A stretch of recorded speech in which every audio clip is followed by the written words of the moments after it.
திருச்சபை காரியங்களை பொறுப்பிலிருந்து கவனிப்பதற்கும் இந்த வரம் பெற்றவர்கள்தான் தேவை. இந்த வரம் பெறாத சிலர் இந்த பதவிக்கு போட்டியிடலாம். ஆனால் திருச்சபையின் ஒற்றுமையையும் ஐக்கியத்தையும் திருச்சபையின் வளர்ச்சியையும் சரியாய் வழிநடத்தக்கூடிய தலைமைத்துவம் என்னும் வரம் பெற்ற நபர்களே பொறுப்பிலே அமர்த்தப்பட வேண்டும்.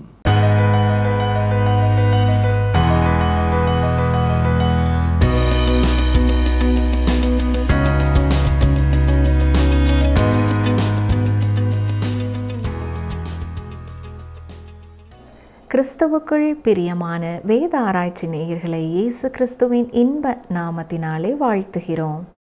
நாம் கடந்த நிகழ்ச்சியிலே ரோமர் 12ஆம் அதிகாரம் 2ஆம் வசனங்கள் வரை கற்றுக்கொண்டோம்.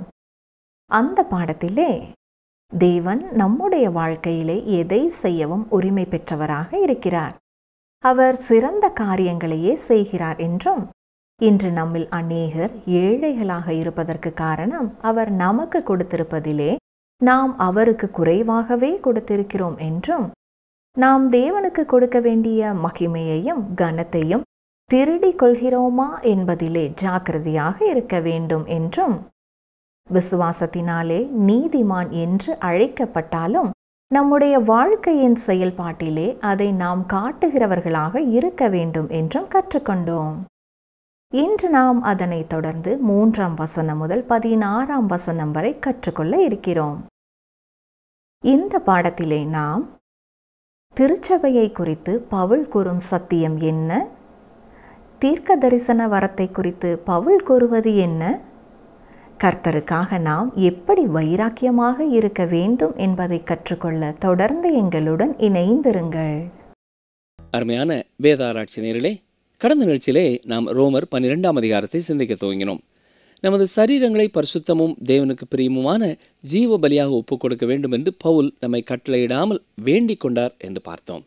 ஏனென்றால் அதுவே நாம் செய்யத்தக்க புத்தியுள்ள ஆராதனையாக இருக்கிறது. மட்டுமல்ல, நாம் இந்த உலகத்திலே மற்றவர்களுக்கு இணையாக நடிக்கிறவர்களாக இராமல் தேவனுடைய நன்மையும் தேவனுக்கு பிரியமும் அவருடைய சித்தம் எதுவோ அதையே செய்யத்தக்கதாக நம்முடைய மனம் புதிதாகிறதுனாலே மறுரூபமாக வேண்டும் என்று கற்றுக்கொண்டிருந்தோம். கிறிஸ்தவ வாழ்க்கை குறித்து நாம் சிந்திக்க துவங்கி இருக்கிறோம். முதல் 2 வசனங்களிலே தேவனுக்கும் நமக்கும் உள்ள உறவு எப்படி இருக்க வேண்டும் என்று பார்த்தோம். இப்பொழுது பரிசுத்த ஆவியானவர் நமக்கு தரும் வரத்திற்கும் நமக்கும் உள்ள உறவை குறித்து பார்ப்போம். கவனிங்கள், ரோமர் 12ஆம் அதிகாரம் 3ஆம் வசனம்.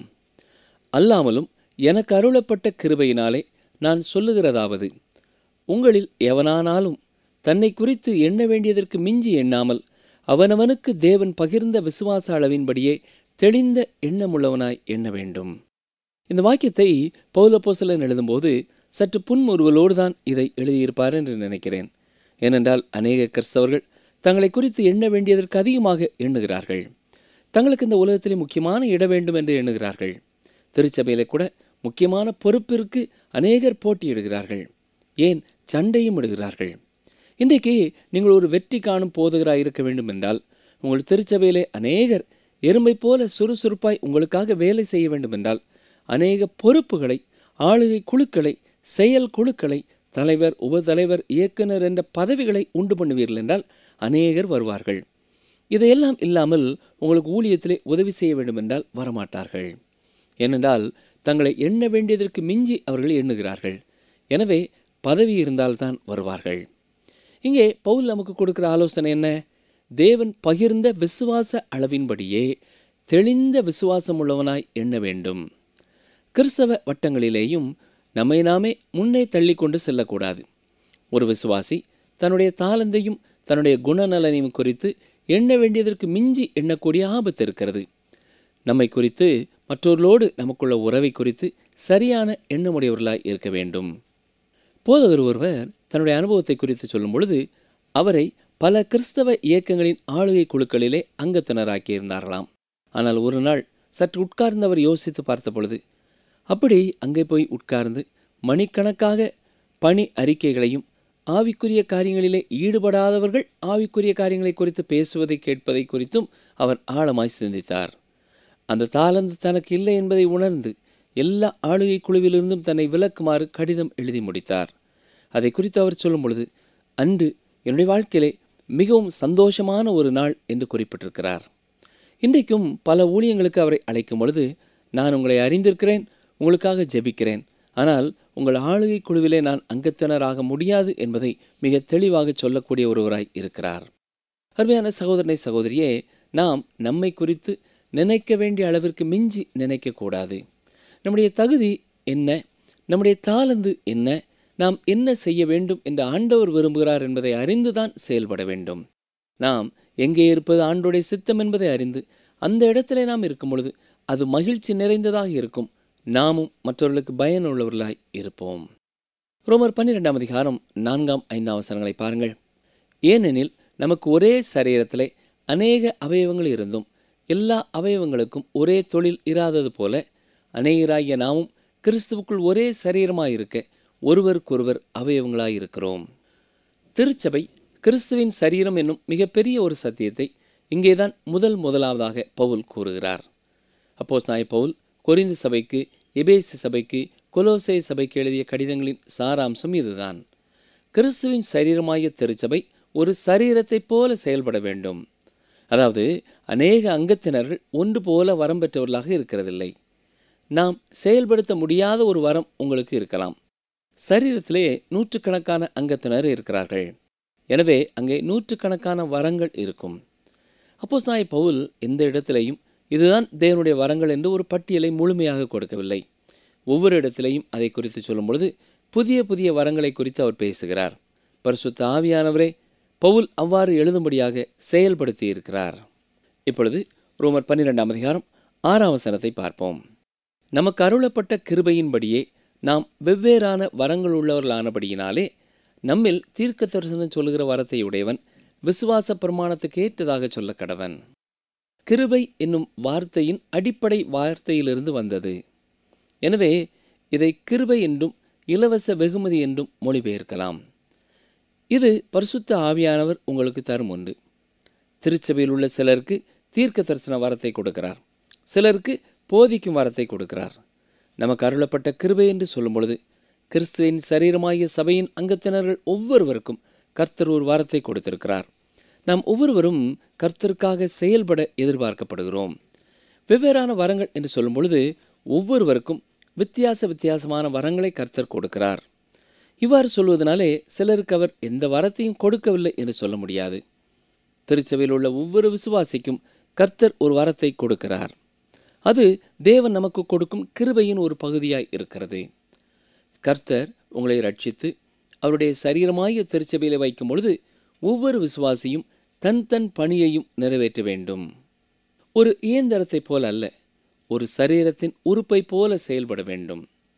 உங்கள் வரத்தை நீங்கள் செயல்படுத்தும் பொழுது பரிசுத்த ஆவியானவர் அதை உறுதி செய்கிறார். ஒவ்வொரு விசுவாசியும் தன்னுடைய வரத்தை சோதித்து அறிய வேண்டும். உங்களுக்கு ஒரு வரம் இருக்கிறது என்று வைத்துக் கொள்ளுங்கள். அதை நீங்கள் பயன்படுத்துகிறீர்கள். அதன் விளைவுகளை அலசி ஆராய்ந்து பார்க்க வேண்டும். உண்மையாகவே நீங்கள் மற்றவர்களுக்கு ஆசீர்வாதமாக இருக்கிறீர்களா? உண்மையாகவே திருச்சபையை கட்டுகிறீர்களா அல்லது திருச்சபையை பிளவுபடுத்துகிறவர்களாக இருக்கிறீர்களா? இங்கே தீர்க்க தரிசன வரம் என்று சொல்லும் பொழுது பின்னாலே நடக்கப் போகிற காரியத்தை முன் அறிவிப்பதை குறித்து சொல்லவில்லை. கவனிங்கள், தீர்க்க தரிசன வரத்தை உடையவன் விசுவாச பிரமாணத்திற்கு ஏற்றதாக சொல்ல கடவன். ஏற்றதாக என்று சொல்லும் பொழுது இது கணக்கில் பயன்படுத்தப்படும் ஒரு வார்த்தை. எதற்கு ஏற்றதாக இருக்க வேண்டும்? தேவன் கொடுத்த விசுவாச அளவிற்கும் வல்லமைக்கும் ஏற்றதாக இருக்க வேண்டும். ரோமர் 12ஆம் அதிகாரம் 7ஆம் வசனம். ஊழியம் செய்கிறவன் ஊழியத்திலும் போதிக்கிறவன் போதிக்கிறதிலும். ஊழியம் செய்கிறவன் என்று சொல்லும் பொழுது நாம் செய்ய வேண்டிய சேவையை குறித்து அது சொல்லுகிறது. திருச்சபையிலே நாம் பலவிதமான சேவை செய்கிறவர்களாய் இருக்க முடியும். ஆராதனைக்கு முன்னதாக நாற்காலிகளை ஒழுங்காக அடுக்குதல், பாட்டு புத்தகங்களை வருகிறவர்களுக்கு கொடுத்தல், ஆலயத்தை சுத்தம் செய்தல், இப்படி பல சேவைகளை குறித்து நாம் அறிந்து கொள்ளலாம். சிலருக்கு பேசும் வரம் இருக்காது, ஆனால் அமைதியாக திரைக்கு பின்னாலே பெரிய சேவைகளை செய்வார்கள். இன்னும் சிலருக்கு மிக சுவையாக சமைக்கும் திறன் உண்டு. திருச்சபை ஐக்கிய நேரங்களிலே இது மிகவும் பயனுள்ள ஒன்றுதான். அவர்கள் ஒருவேளை ஒரு மிஷனரி இயக்கத்தின் தலைவராக செயல்பட முடியாது. அவர்கள் ஒரு பாடகர் குழுவிலே வந்து பாடும்படியாக நாம் சொல்ல தேவையில்லை. ஆனால் அவர்களுக்கு கொடுக்கப்பட்டிருக்கிற தாளந்தை பயன்படுத்த அவர்களுக்கு வாய்ப்பு கொடுப்போம் என்றால் அது மிகச் சிறந்ததாக இருக்கும். எனவே ஊழியம் செய்கிறவன் ஊழியத்திலும் என்று சொல்லும் பொழுது பல வகையான ஊழியங்களை நாம் அதிலே சேர்க்கலாம். ரோமர் 12:8 புத்தி சொல்கிறவன் புத்தி சொல்கிறதிலும் தரித்திருக்க கடவன். பகிர்ந்து கொடுக்கிறவன் வஞ்சனை இல்லாமல் கொடுக்க கடவன். முதலாளியானவன் ஜாக்கிரதையாயிருக்க கடவன். இரக்கம் செய்கிறவன் உற்சாகத்துடனே செய்ய கடவன். புத்தி சொல்கிறவன் என்ற கிரேக்க வார்த்தையை நாம் பார்ப்போம் என்றால் ஆறுதல் படுத்துகிறவன் என்று சொல்லலாம். சிலருக்கு கர்த்தர் இந்த வார்த்தை கொடுத்திருக்கிறார். சோர்ந்து போயிருக்கிற, உடைந்து போயிருக்கிற உள்ளங்களுக்கு சரியான வார்த்தைகளை சொல்லி அவர்களை உற்சாகப்படுத்தும் வரம் அவர்களுக்கு தான் உண்டு. சில போதகர்கள் கூட சிறப்பாக செய்தி கொடுக்கிறதில்லை. ஆனால் யாராவது சுகவீனமாக இருந்தால், தங்களுக்கு அருமையானவர்களை இழக்க கொடுத்திருந்தால், அவர்கள் தனிப்பட்ட விதத்திலே அந்த தனி நபரோடோ அல்லது குடும்பத்தோடோ வந்து பேசுவார்கள் என்றால் அத்தனை பெரிய ஒரு ஆறுதலை அந்த தனிநபரோ குடும்பமோ பெற்றுக்கொள்வார்கள். பகிர்ந்து கொடுக்கிறவன் என்று சொல்லும் பொழுது உலகப் பொருட்களை பகிர்ந்து கொடுக்கும் பொறுப்பிலே இருக்கிறவர்கள். தேவன் உங்களுக்கு ஒருவேளை செல்வத்தை சம்பாதிக்கும் ஒரு வரத்தை கொடுத்திருக்கலாம். அதுவும் ஒரு வரம் தான் பிரியமானவர்களே. அநேக கிறிஸ்தவ வியாபாரிகள் இந்த வரம் பெற்றவர்களாய் இருக்கிறார்கள். இது தேவன் அவர்களுக்கு கொடுத்த ஒரு வரம். அடுத்ததாக முதலாளியானவன் என்று பார்க்கிறோம். இது தலைமைத்துவம் வகிக்கக்கூடிய வரம் பெற்றவர்கள்.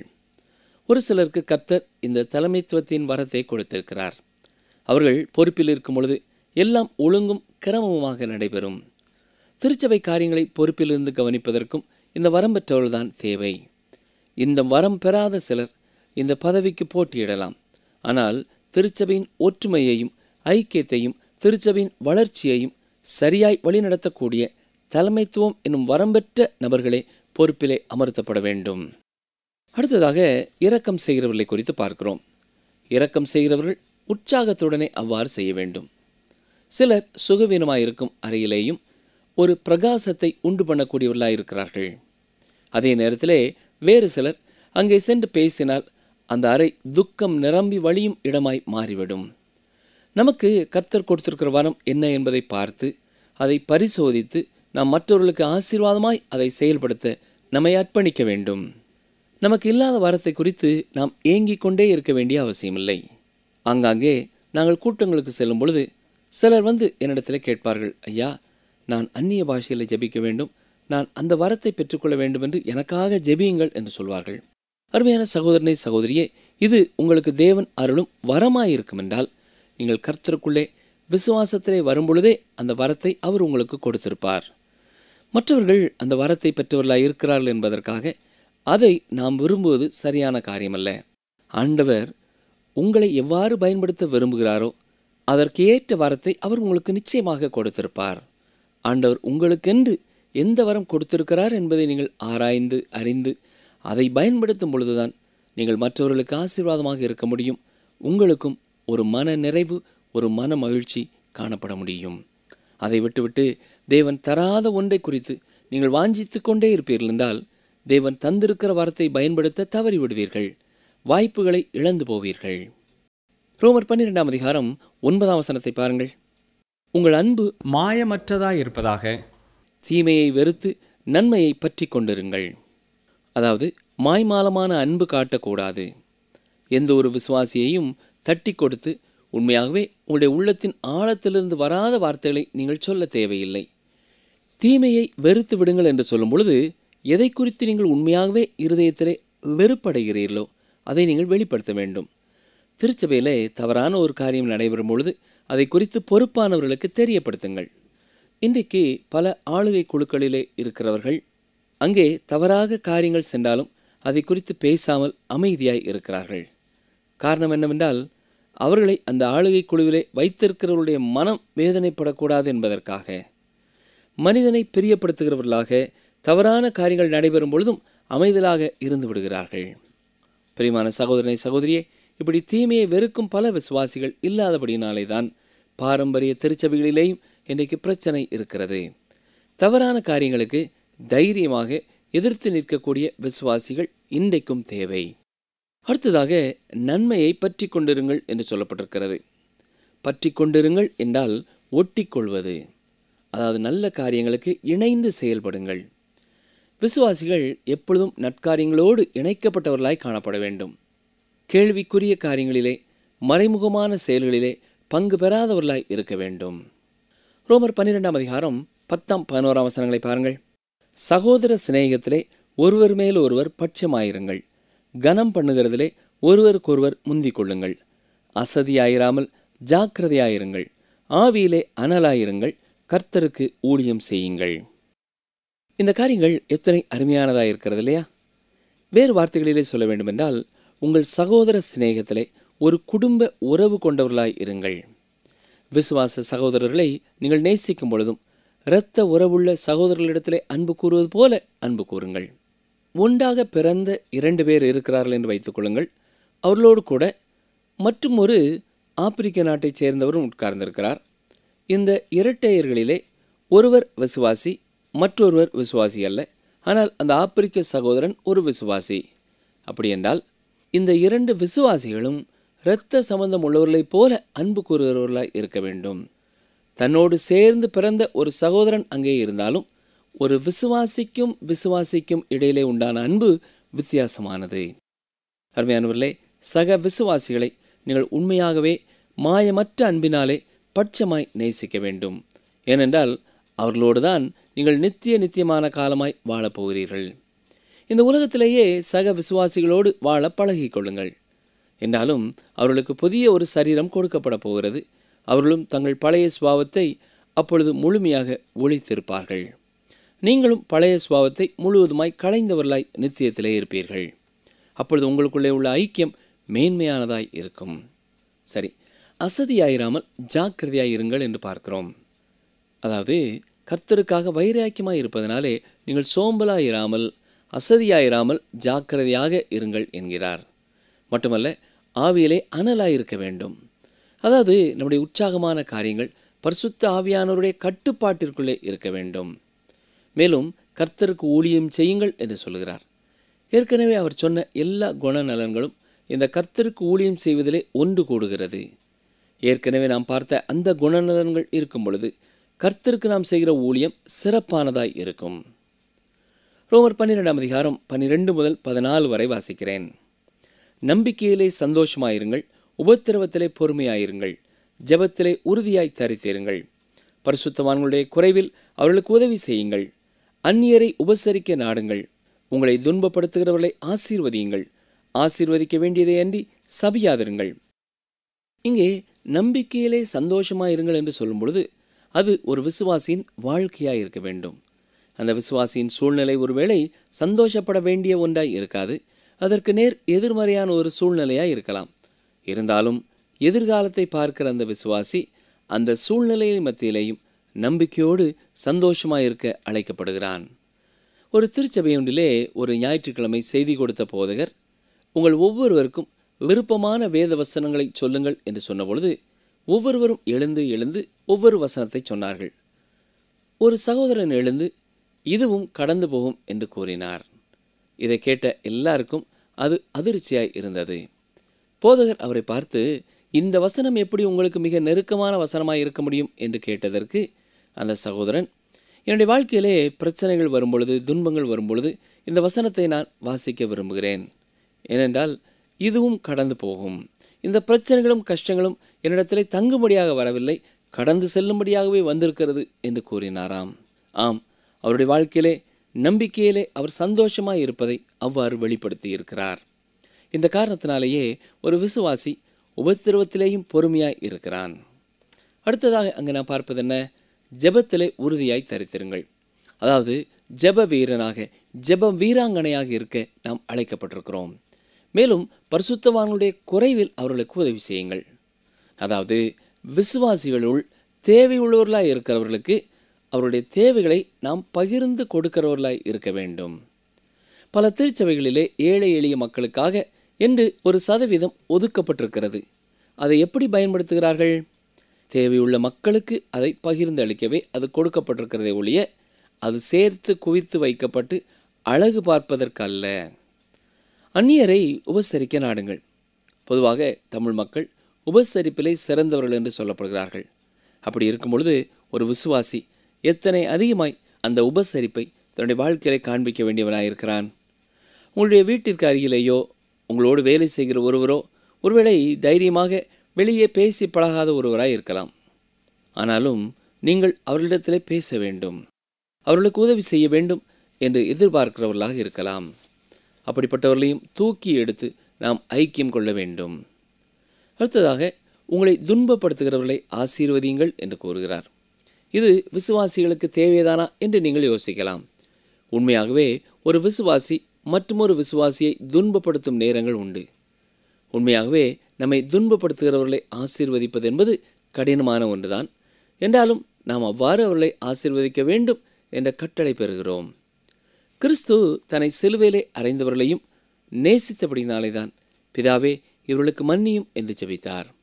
நம்முடைய மனதிற்கு வேதனையை உண்டு பண்ணியவர்களுக்காக, நமக்கு கஷ்டங்களை நஷ்டங்களை கொண்டு வந்தவர்களுக்காகவும் நாம் ஜெபித்து கர்த்தர் அவர்களையும் ஆசீர்வதிக்கும்படியாய் கேட்க வேண்டும். ரோமர் 12ஆம் அதிகாரம் 15-16 வசனங்கள். சந்தோஷப்படுகிறவர்களுடனே சந்தோஷப்படுங்கள், அழுகிறவர்களுடனே அழுங்கள், ஒருவரோடு ஒருவர் ஏக சிந்தை உள்ளவர்களாயிருங்கள், மேட்டிமையானவைகளை சிந்தியாமல் தாழ்மையானவர்களுக்கு இணங்குங்கள், உங்களையே புத்திமான்கள் என்று எண்ணாதிருங்கள். பிரியமானவர்களே, ஒரு விசுவாசியாக சந்தோஷப்படுகிற சக விசுவாசிகளோடு இணைந்து சந்தோஷப்பட வேண்டும். பொறாமையான எண்ணம் இல்லாமல் இருக்கும் பொழுதுதான் ஒரு விசுவாசி அவ்வாறு சந்தோஷப்பட முடியும். அதுபோல துக்கப்படுகிற ஒரு விசுவாசியோடு துக்கத்திலே நாம் பகிர்ந்து கொள்ள வேண்டும். உண்மையான அன்பும் கரிசனையும் அவர்கள் மேலே இருக்கும் பொழுது அது எளிதானதாகவும் இயற்கையானதாகவும் இருக்க முடியும். அடுத்ததாக, ஒருவரோடு ஒருவர் ஏக சிந்தையுள்ளவர்களாக இருங்கள். இது நாம் ஒன்று போல இருப்பதை குறிக்கவில்லை. கிறிஸ்துவின் சிந்தை உள்ளவர்களாக நாம் எல்லாரும் இருக்க வேண்டும் என்பதை இது கூறுகிறது. இதுதான் கிறிஸ்தவ ஐக்கியத்திலே விசேஷமானது, குறிப்பிடத்தக்கது. பிலிப்பியர் 2ஆம் அதிகாரம் 5ஆம் வசனத்தை பாருங்கள். கிறிஸ்து இயேசுவிலிருந்த சிந்தையே உங்களிலும் இருக்க கடவது. அருமையான சகோதரனை சகோதரியே, நாம் தாழ்மையான மனிதர்களோடு பழகுவதை குறித்தும் தாழ்வாக எண்ணப்படுகிற சேவைகளிலே பங்கு பெறுவதை குறித்தும் பயப்பட தேவையில்லை. பவுல் என்ன சொல்கிறார்? கிறிஸ்து இயேசுவிலிருந்த சிந்தையே உங்களிலும் இருக்க கடவது. அது என்ன சிந்தை? மனத்தாழ்மையின் சிந்தை. உங்களையே புத்திமான்கள் என்று எண்ணாதிருங்கள். வேறு வார்த்தைகளிலே சொல்ல வேண்டுமென்றால், நீங்கள் தான் புத்திமான் என்று எண்ணுவதை நிறுத்துங்கள். இன்றைக்கு பல பரிசுத்தவான்கள் தாங்களே ஆவிக்குரிய வாழ்க்கையிலே மிகவும் பலசாலிகள் என்று எண்ணுகிறார்கள். ஆனால் அவர்கள் அப்படி இல்லை. சாலமோன் தேவனிடத்திலே ஞானத்தை பெற்ற ஒருவன்தான். அவர் சொல்வதை சற்றே கவனியுங்கள். நீதிமொழிகள் 26:12. தன் பார்வைக்கு ஞானியாயிருப்பவனை கண்டாயானால் அவனை பார்க்கிலும் மூடனை குறித்து அதிக நம்பிக்கையாயிருக்கலாம். இன்றைக்கு நாம் கற்றுக்கொண்ட வேத பகுதியை இன்றைக்கு நேரம் கிடைக்கும் பொழுது திரும்ப திரும்ப நீங்கள் வாசித்து பாருங்கள். நாம் ஒவ்வொருவரும் என்ன குணநலன் உள்ளவர்களாக வாழுகிறோம் என்பதையும் இந்த வசனங்களை ஒப்பிட்டு நாம் ஆராய்ந்து பார்ப்போமாக. எதிலே குறைவுள்ளவர்களாக இருக்கிறோம் என்பதை ஆவியானவர் உணர்த்துகிறாரோ அதை செயல்படுத்த நம்மை நாமே அர்ப்பணிப்போம். அன்பர்களே, இந்த நாளிலும் நாம் கற்றுக்கொண்டது என்ன? நாம் நம்மை குறித்து நினைக்க வேண்டிய அளவிற்கு மிஞ்சி நினைக்க கூடாது. கிறிஸ்துவின் சரீரமாகிய அங்கத்தினர் ஒவ்வொருவருக்கும் கர்த்தர் ஒரு வரத்தை கொடுத்திருக்கிறார். நாம் ஒவ்வொருவரும் கர்த்தருக்காக செயல்பட வேண்டும் என்று அவர் எதிர்பார்க்கிறார். நமக்கு கர்த்தர் கொடுத்திருக்கிற வரம் என்ன என்பதை அறிந்து அதை பரிசோதித்து அதை மற்றவர்களுக்கு அதை ஆசீர்வாதமாக செயல்படுத்த அதை அர்ப்பணிக்க வேண்டும். சக விசுவாசிகளை நாம் மாயமற்ற அன்பினாலே நேசிக்க வேண்டும். மீண்டும் அடுத்த நிகழ்ச்சியிலே சந்திப்போம். கர்த்தர் உங்களை ஆசீர்வதிப்பாராக. கர்த்தர் தமது ஜனத்துக்கு அடைக்கலமும் இஸ்ரவேல் புத்திரருக்கு அரணான கோட்டையுமாய் இருப்பார். யோவேல் 3:16.